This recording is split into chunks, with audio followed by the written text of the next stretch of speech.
Praise the Lord. Hallelujah. Odofo onyankopon sha no nyokese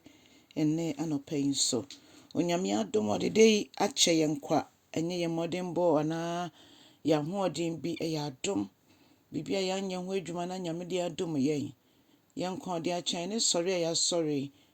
enye ye papa ye bi. Enen so ajenkwa pa ye hye ni onyam sonko. Ebra wodi yen ewura na wotwe a ye kwhye adwuma si ye gya ye ho hye won sasem wansam ne ma ya hoden na asam ne siesie ye emfa hye wani onyam.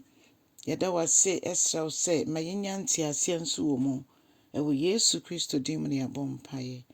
Hallelujah. Odofo ma akwaba nanso de ba tiase sendwumedi so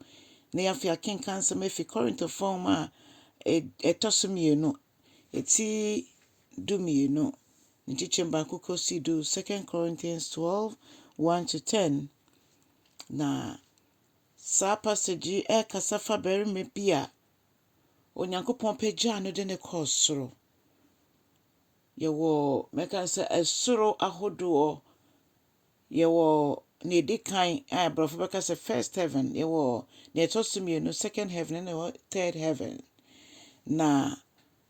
sani pay oka berme bi ho asamba de yenim se Paul ena oka sa berme ho asem okunya brekan passage no be hu se on pese obebo no anka sampodin no kan se niam onyankopon yi kire no e was third heavens ha no na ye niam emu odu esoso eno nti no Awurade ankasa ebre na ase yebeka se oma bibi ba nipedue no mu ase onya sa atenka no a ana ote sa yawo no a emanani ba ne ho so se oye nipa eya dombi na nyame nam so a ode wada niema a eye won sa edi a kire no wambo no ankasa mpodin na wenyina kire se obre ne ho ase adofonom se ye gidifo ahobrase ye bibi ehu hia kese pa esanse so nyankopon betimi epagya obi a gise obre ne ho ase eno nti bibi biara onyame da na edi kyew emfa ho adom ene nyama hodo nyame di adom wo a onnam so eye ne dwuma emfa ho ni onyame pese oka ne se ni obre ne ho ase no nyame bepagya no ena ni pagya ne ho no bebre na ase Paul na nyade no wama ne ho so but the niema onyame yi kire no eyade emu odu nti no ompese ne rebe fi ne ho se eyadom bi na Bible kire wo kan efi nchichemu nson no a o se sade wei eba amenipadue mu se de ebeye a yi kire ahodo a ye da na di a kire me no emma mani entramenton eno nti ye de kasa bi wura amenipadue mu na kese oya obi onyame ma osefo no kwan emode oya ebe wura ne nipadue mu se de ebeye onma ne ho so na afei obo nyame mpa ye so nyame yi saa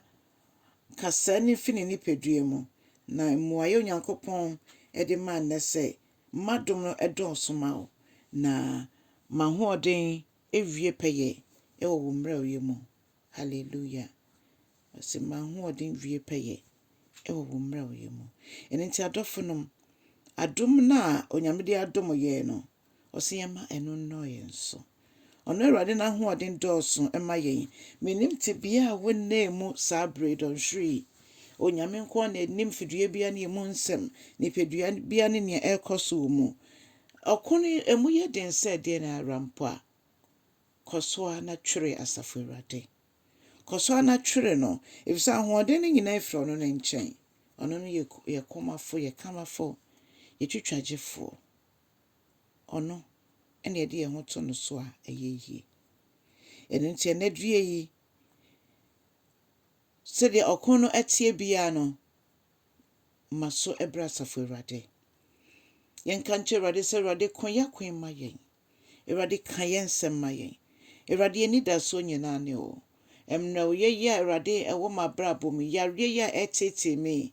kwadande yi osi yemfa ye dadwene ye haw nyina ento no so efise odwene ye ho odofo Enjemo efisɛ Kristo mayɛ no abɛn. Ɔmo a mutumi nya nkwa abotire ne ɔmo a ɔmutumi etu mmirika no ɛko ɔkopa no ekosi ewieɛ. Paul kaeɛ. Ɔkopa no mako, mmirika no metu, gyidie no mesom esie, aka sɛ mɛgye nkwa abotire no. Ɔdɔfo nti enjemo ɔko bi akyi no ɛyɛ nkonimdie. Sɛ wobɛtumi de wo ho ato nea wafrɛ yɛ a ɔyɛ nkonimdie frankaa no so di a, wo nso wobɛdi nkonim. Yesu adi nkonim nti yɛn nso yɛkyɛn nkonimdiefoɔ. Onyankopɔn nhyira ɔbɛrɛ ɔde yɛwura na wɔtwe foforɔ yi mu. Ɔma wɔ ahoɔden fa yɛ n'adwuma, fa yɛ wɔn nso w'adwuma.